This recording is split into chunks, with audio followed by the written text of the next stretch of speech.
nosso último tópico da aula de hoje, que é a questão de calibração de câmera. Então, os parâmetros intrínsecos a gente já viu. Então, para uma câmera pinhole, a gente vai ter a projeção perspectiva. O único parâmetro de projeção perspectiva é a distância focal, aquele F. A gente tem os parâmetros de transformação do frame da câmera em pixel, que é o centro óptico aqui, o OX, OY, e também o SX, SY, que é essa proporção. E a distorção geométrica introduzida pelo sistema óptico. Como é que essa distorção, de fato, ela acontece? Então, normalmente, as câmeras elas têm esse formato esférico, né? E aí a gente vai assumir que ela tem apenas distorção radial. Normalmente isso que é assumido, e ele funciona razoavelmente bem. Então a gente vai usar aí um polinômio de segunda ordem, né? Que vai dizer, basicamente, em relação ao centro óptico, à medida que o pixel se afasta do centro óptico, ele começa a ficar mais distorcido. A gente vai ver isso nos exemplos mais para frente.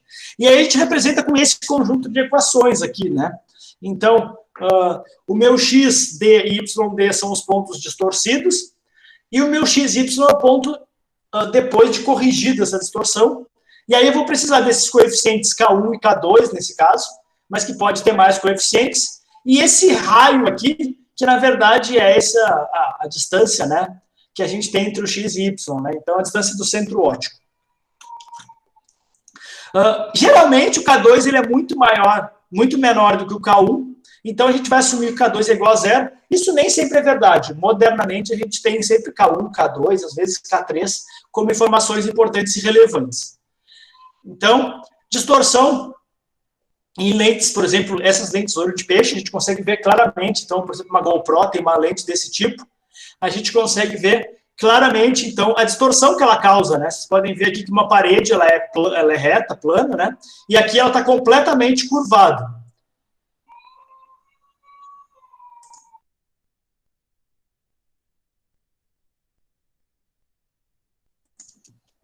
Bom, aqui está a imagem depois da gente fazer a correção. Então, a gente corrigindo a distorção, vocês podem ver que eu consegui corrigir. As paredes voltaram a ser retas. Aqui, vamos assumir que o centro óptico está mais ou menos por aqui, né? Aqui no centro eu quase não tenho distorção. À medida que eu vou para as bordas da imagem, começa a ter mais distorção e eu preciso corrigir mais. É aquilo que aquele modelinho de segunda ordem ele está mostrando. Que mais?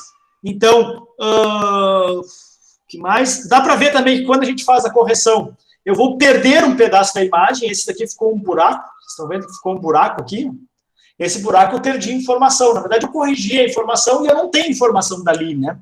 Então, na verdade, o que a gente faz, geralmente, depois que a gente corrige a informação, é a gente pega uma imagem que ela é um pouco menor. Eu corto ela aqui, o centro dela, para ter uma imagem quadrada novamente. Fica mais fácil de processar. E aí eu consigo, de fato, fazer aí, ter uma imagem quadrada para fazer algoritmos de processamento. Então, aqui tem um exemplo, uma imagem do laboratório, aqui, então, aqui tem um padrão de calibração, um tabuleiro de xadrez, que está distorcido, e aqui, depois de fazer a correção, ele foi corrigido. Então, algum resumo de parâmetros intrínsecos. Distância focal, então, a pergunta é como é que eu acho.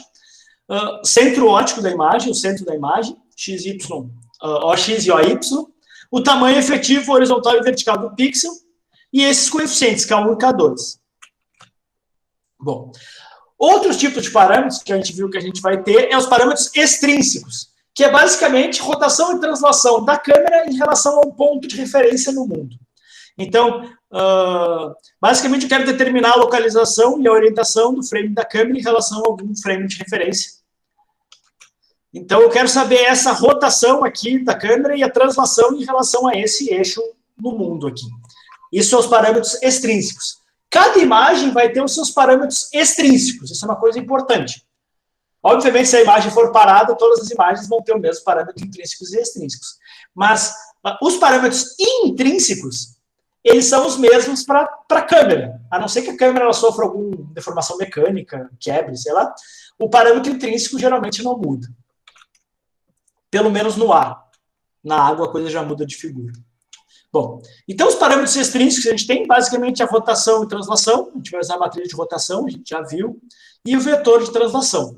Essa transformação ela vai ser para cada uma das imagens. Cada uma das imagens vai ter a sua translação e a sua rotação. Bom, como é que a gente faz para estimar esses parâmetros intrínsecos e extrínsecos aí? Então, aqui está um exemplo, né? Então, uma câmera bem antiga, diga-se de passagem, e aqui um desses padrões aí que vão nos ajudar a fazer alguma espécie de calibração. A calibração de câmera, então, é o problema de obter esses parâmetros extrínsecos, RT, para cada imagem, e os parâmetros intrínsecos, que é o K e também aqueles coeficientes.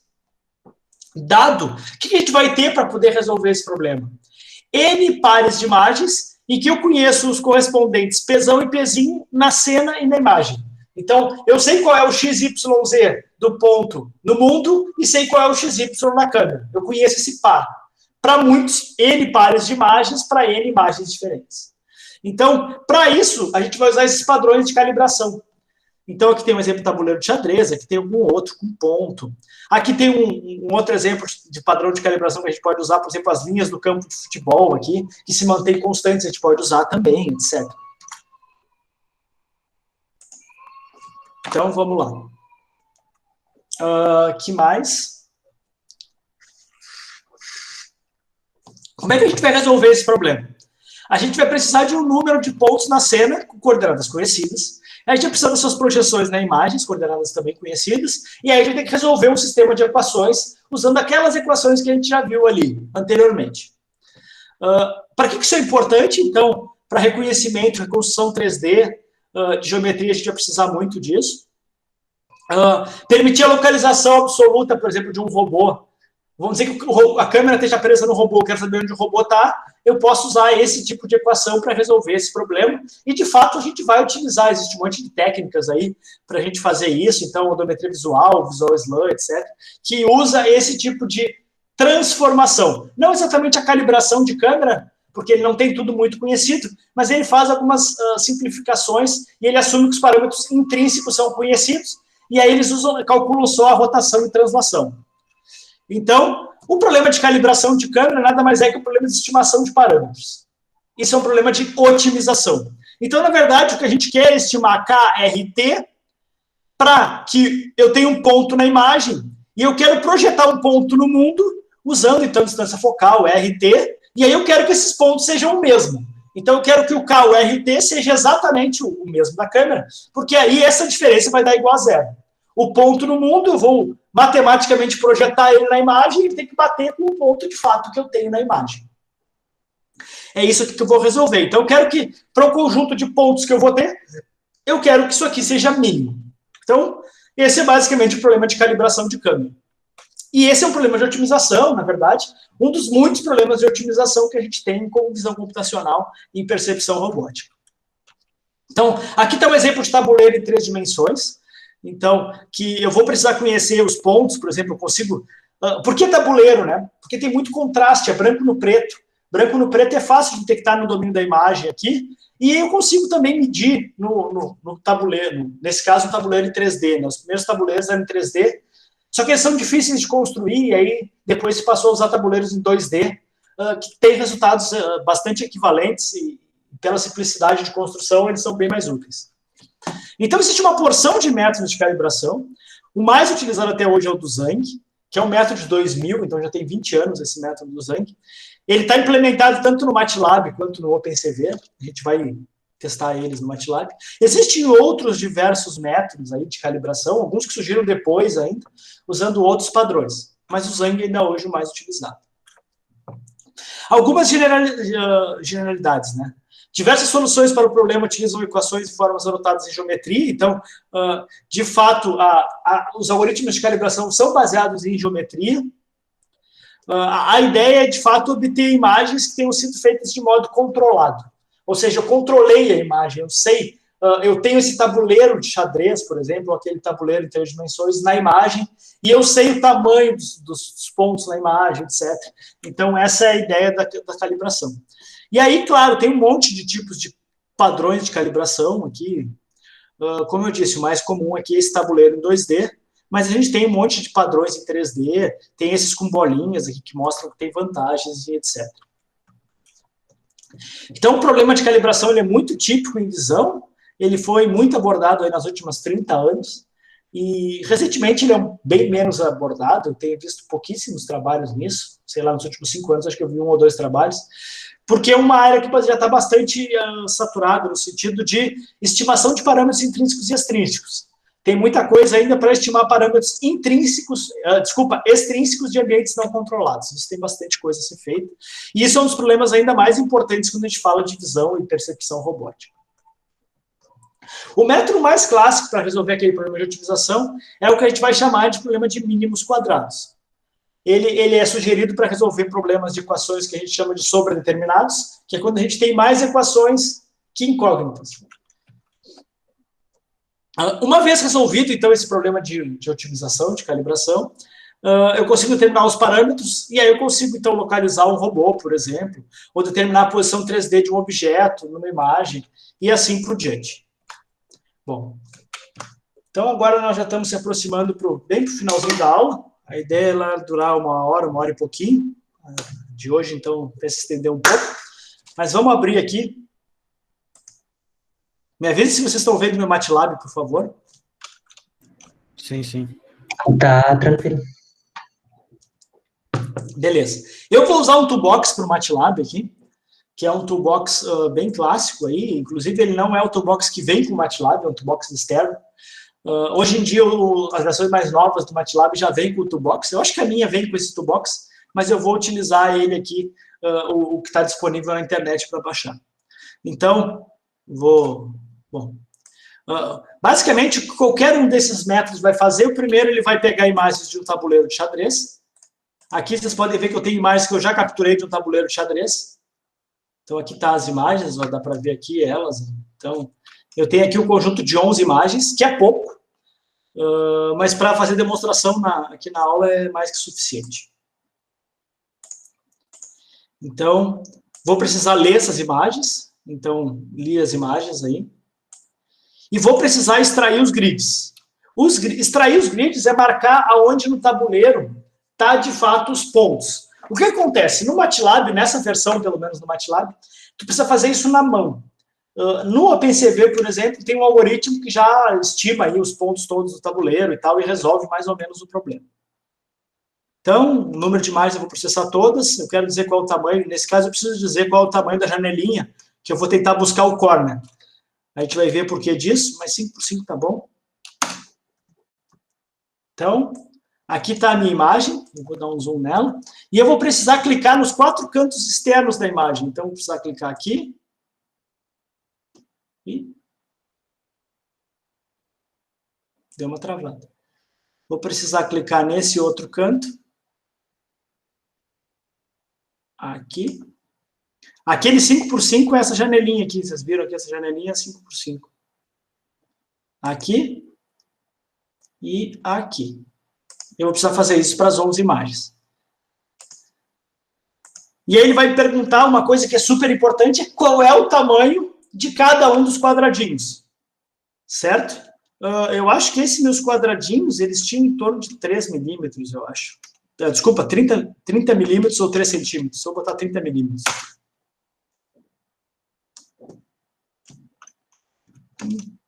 Eu botei 30 milímetros, não era para ter botado 30 milímetros. Vamos de novo.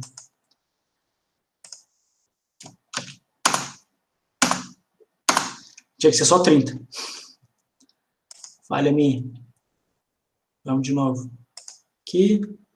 Ô, professor, por que o senhor escolhe aí dentro do tabuleiro esses pontos? Ele é para ajudar depois ele se referenciar nas outras imagens? O que acontece? Os algoritmos esses de calibração, eles usam, na verdade, como tu tem um tabuleiro, né? O tabuleiro tem dois escuros e 2 claros aqui, né? E aí ele faz o que ele chama de uma abordagem com subpixel. Ele faz uma interpolação para achar de fato o ponto onde esses 4 quadradinhos se cruzam. E se eu pegar esses pontos externos, eu não tenho os 4 quadradinhos se cruzando, né? Então eu preciso pegar os mais externos e que eu tenha 4 quadradinhos se cruzando. Eu poderia pegar os mais internos aqui, mas aí eu estaria perdendo um pedaço do meu tabuleiro. Então, de fato, quantos pontos ele vai detectar? Ele vai detectar 1, 2, 3, 4, 5, 6, 7, 8, 9, 10, 11, 12, por 1, 2, 3, 4, 5, 6, 7, 8. esse é um tabuleiro que eu vou usar 12 por 8 pontos, certo? Embora eu tenha aqui, ó, 1, 2, 3, 4, 5, 6, 7, 8, 9, 10, 11, 12, 13 quadradinhos. Mas eu vou usar só o mais externo, em que eu tenha, de fato, quadradinhos por todos os lados. Certo? Perfeito, obrigado. Valeu. 30, 30. Pronto. Aqui estão os pontos, ó. Vocês podem ver que ele automaticamente descobriu que tinha 12 por 8. Então, por exemplo, no OpenCV eu preciso dizer qual é o tamanho, 12 por 8, por exemplo. E aqui ele achou os pontos, ó. Tá aqui todos os pontos. Vocês podem ver que ele tá bom, mas tem alguns aqui para o meio que ele tá um pouco mais errado. Por quê? Por causa da distorção da câmera, geralmente. Né? E aí depois ele vai fazer algumas otimizações e vai conseguir achar exatamente cada um dos pontos. Então ele vai extrair aqui, e agora eu vou para... Aqui, opa, aqui ele extraiu. Quero mostrar para vocês essa imagem aqui. Então, aqui ele me mostrou essa imagem aqui, ó. Vocês podem ver que ele pegou aquela areazinha de confluência ali, aquela área de interesse, e calculou exatamente qual era o ponto ali que o pixel estava se cruzando. Vamos lá, então.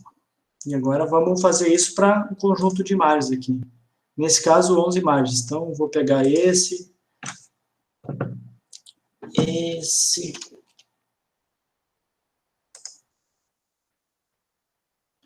e esse. Vocês podem ver que isso dá um certo trabalhinho aqui. Agora eu vou pegar, vamos ver se eu pego isso aqui. Se eu pegar assim, acho que vai ficar mais fácil de fazer. Não vai ficar tão preciso fazendo assim, mas fica mais rápido. Com a imagem muito grande, ficou meio lento aqui no meu computador. Aqui eu dou um Enter e ele já vai pegando a próxima. Aqui. E sempre o mesmo ponto na mesma ordem, pessoal. Isso é uma coisa importante. Se eu errar a ordem dos pontos, o algoritmo, esse especificamente do MATLAB, ele buga. No OpenCV, não. No OpenCV, como ele pega automático, ele não tem esse probleminha. Aí aqui... Vocês podem ver que eu tenho imagens. Todas as imagens, ela aparece o tabuleiro inteiro. Isso é importante. E eu tenho que fazer o que eu chamo de exercitar o tabuleiro, ou seja, colocar ele mais perto, mais longe, colocar no canto superior direito, superior esquerdo, inferior direito, inferior esquerdo, colocar ele em várias orientações. Quanto mais eu exercitar o meu tabuleiro, melhor vai ser a condição do meu algoritmo de otimização de calcular bem os parâmetros. Então, professor, mas tu não pode girar o tabuleiro, por exemplo, 90 graus, aí vai dar... Eu posso, só que eu tenho que clicar na mesma ordem, Luiz. Ah, tá. Tem que saber que foi girar. Isso, tem que saber que foi girado. Então, normalmente, nesse caso específico, tinha uma marca aqui, em algum lugar tinha uma marca. Faz tempo que eu coletei esse dataset aqui, mas normalmente coloca uma marca no tabuleiro para dizer qual é o canto que tu começa, por exemplo, quando tu tem que fazer essa marcação, Luiz. Sim, entendi. Tem que manter sempre o mesmo ponto de início e sempre a mesma, o sentido, né, horário e anti-horário, vamos dizer assim. Uhum. Tá. Todos os pontos, a ordem dos pontos que eu clico tem que ser sempre a mesma.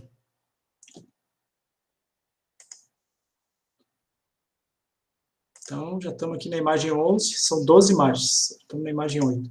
Mas, como eu comentei, esse é um número pequeno. Um número bom fica entre 15 e 20 imagens, para fazer uma calibração boa. Vocês podem ver que essa aqui já tem uma orientação, né? Ela está um pouco mais distante, e ela está um pouco orientada assim, sei lá como é que eu vou explicar.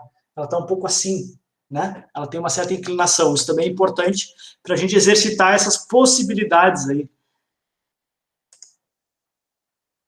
Eu lembro que há um tempo atrás eu fiz um teste com um conjunto grande de imagens e tudo, e aí, se aumentava muito, eu não tinha muita melhoria significativa, se aumentava muito o número de imagens.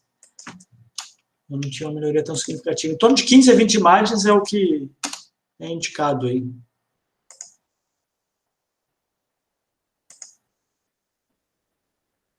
Eu, nesse dataset, especificamente, eu não tenho nenhuma imagem que está invertida, que foi a sugestão, a pergunta relativa ao Luiz, né? Mas eu poderia ter.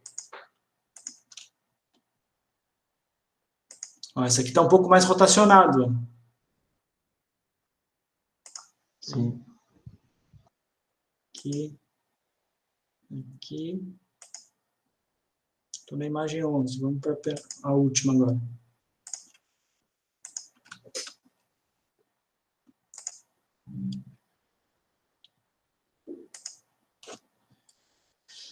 Vamos lá. Os parâmetros intrínsecos, especialmente, são muito importantes quando a gente fala de localização, de robôs e tudo mais. A gente sempre vai aparecer lá num algoritmo que a gente vai baixar, usar, a questão dos parâmetros intrínsecos. Assim. E se eles estiverem mal ajustados, o algoritmo vai se comportar muito mal.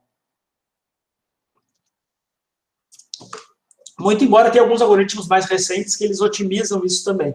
Mas, obviamente, que tem um bom chute inicial, se tiver uma boa calibração inicial, isso também ajuda. Então, extrair os grids aí de todos, pessoal. Agora, deixa eu minimizar aqui. Agora a gente vai para o calibration.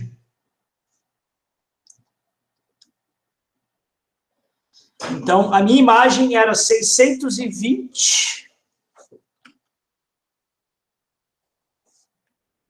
Não lembro qual era. 640 por 480. Então, basicamente, essa distância aqui, o ponto principal, o OX e o AY aqui, o chute inicial que o algoritmo deu, ele dá um chute inicial e depois ele vai iterando até chegar na solução. Né? Ele usa uma otimização de gradiente descendente para chegar na solução. Ele diz aqui, a distância focal que ele chutou inicialmente é 620, eu não sei como é que ele chuta essa distância focal, mas depois ele foi otimizando, né? E chegou em mais ou menos 640, por 640 aqui. Vocês podem ver que a distância focal em x e y é praticamente a mesma, não é exatamente a mesma, mas é praticamente a mesma. E aqui ele botou o centro no ponto central dessa imagem, que é 640 por 480, mas vocês podem ver que ele foi deslocando, né? Ele começou com 320, mais ou menos, e foi parar em 350. Ou seja, essa lente, essa câmera que eu bati a imagem, a lente não está exatamente ajustada para ficar no centro como esperado. Então, ficou 350 por 234. Aqui estão os coeficientes, os Ks, né, de distorção. Vocês podem ver que esse aqui, na verdade, ele é inclusive menor do que o K2, então o K2 é grande, então o K2 ele é importante para a gente fazer a correção. O erro ficou aqui um pouco menor que um pixel, está tolerável, ele poderia ser menor, se eu tivesse mais imagens e tal, eu poderia ter um erro um pouco menor, mas ele está menor que um pixel, o erro médio. E você pode ver que a distância focal tem um erro aqui de mais ou menos 20 pixels, que é um erro considerável, e o centro tem um erro de mais ou menos 11 pixels aqui. Então, vocês podem ver aqui que ele calcula especificamente esse toolbox do MATLAB, ele calcula 5 coeficientes de distorção, mas esses daqui já são muito, muito pequenininhos, tem pouquíssimo efeito.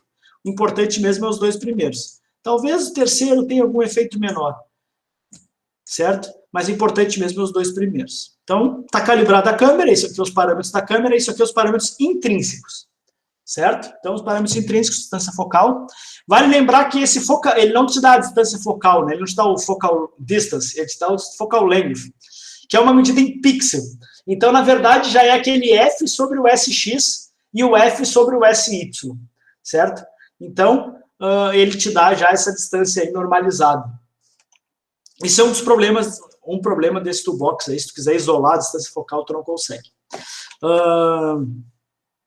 O que mais? Aqui está o centro e os coeficientes. Com basicamente isso eu monto aquela matriz K. Bom, o que mais que eu queria mostrar? Outra coisa legal desse toolbox é isso aqui, que é mostrar os parâmetros extrínsecos. Então, está aqui, né? Naquele caso, vamos assumir que a câmera estava parada e quem mexeu foi a pessoa no tabuleiro, que de fato foi isso que aconteceu. Aqui a gente consegue ver as rotações e translações de todos os tabuleiros, ó, a posição deles, aonde ele estava em relação à câmera. Então, mas eu poderia, por exemplo, trocar isso aqui. Eu poderia considerar que o tabuleiro estava sempre parado e que a câmera se moveu. Não foi o caso dessa minha coleta. Nessa coleta a câmera estava completamente parada e eu movi o tabuleiro em várias posições. Mas, vamos lá, então, vamos botar centrado na câmera. E aqui dá para ver, então, que tinham umas posições que estão mais distantes, outras estão mais perto. Vocês podem ver que esse exemplo aqui, ele, inclusive, é um exemplo que não é muito bom, porque todos os tabuleiros parecem estar meio juntos. Tem um espaço aqui no meio que eu não tenho nenhuma imagem, por exemplo. Tem alguns cantos aqui que eu não tenho nenhuma imagem virada, por exemplo, para esse lado, se tem imagem virada para esse lado. Eu poderia ter feito isso de maneira melhor, mas para exemplificar aqui na aula, ele serve bem. Certo? Então, tá. Vamos lá. Que mais? Então, aqui tem também, eu consigo reprojetar os pontos na imagem para verificar, né? Ele usa essa reprojeção dos pontos na imagem para ver se os pontos batem ou não. Então, ele vai reprojetar todos aqui. Ó, aqui ele vai me dar o erro de reprojeção. Vocês podem ver que a maioria grande dos pixels está nesse quadrado central aqui, ou seja, um erro de mais ou menos 1 pixel. Mas existem pontos que têm erros de até 5 pixels, por exemplo. Certo? Então, isso mostra que... Aqui, por exemplo, ó, ele mostra para a imagem 12, para onde os pixels se deslocaram, né? Em relação ao que foi marcado e onde ele identificou. Vocês podem ver que aqui está tudo muito bem, mas esses daqui do canto já não estão... Esses aqui, por exemplo, já não estavam tão bons, né? Ele está um pouco deslocado para cima. Então, o mais é o ponto na imagem e o O é o ponto reprojetado, né? Você pode ver que o ponto reprojetado, inclusive, parece um pouco melhor do que o ponto na imagem. Aqui está, então, esse gráfico de erro, que ele é bem bacana. Então, como eu falei, a maioria dos pontos está aqui no mais ou menos 1 pixel de erro, mas alguns estão com um erro de 2 por 4. Então, uma distância bem maior em relação ao centro. São pontos que têm mais erros. Vocês podem ver que a maioria dos pontos com muito erro são nessa imagem rosa. Inclusive, a gente consegue saber qual é essa imagem rosa e consegue, por exemplo, tirar ela do meu dataset de calibração, recalibrar e etc. Dá para fazer essas jogadas aqui também. Bom, a última coisa que eu ia mostrar para vocês, pessoal, desse toolbox de calibração, é o que eu vou chamar de unstopped image. Então, eu vou rodar isso aqui, e aí o que ele vai fazer? Ele vai pegar todas as imagens do meu padrão de calibração e vai corrigir a distorção radial. Então, ali ele está gerando as imagens, as 12 imagens com a retificada, né, que a gente chama, ou seja, com a correção corrigida, correção radial corrigida. Vai dar para ver elas aqui. Então, aqui ela está com a correção corrigida. Não sei se vai ser fácil de enxergar. Talvez essa aqui seja mais fácil. Ó, 1. Ó, dá para ver que tem uma diferença significativa, né, pessoal? Ó, ele parece que traz a imagem mais para perto. Ó, e retifica que essa linha aqui não parece estar tão reta assim.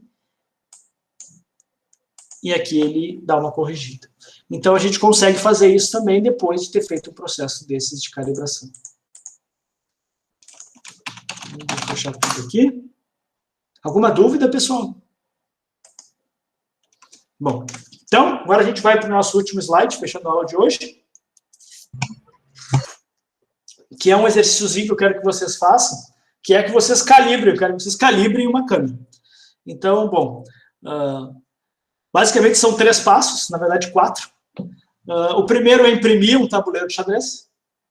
Então, esse tabuleiro de xadrez, eu botei um PDF de exemplo ali no AVA, mas vocês podem pegar tabuleiros, aí tem um sitezinho que gera padrões de tabuleiro. Vocês não precisam imprimir também, vocês podem colocar isso, por exemplo, no monitor e fazer uma imagem, bater uma foto de um monitor, por exemplo.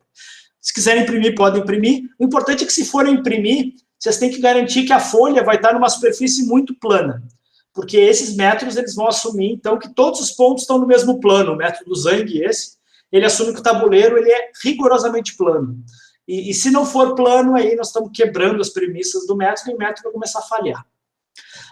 Então, tire diversas fotos. Pode ser com a câmera do celular de vocês, ou pode ser com webcam, como vocês quiserem.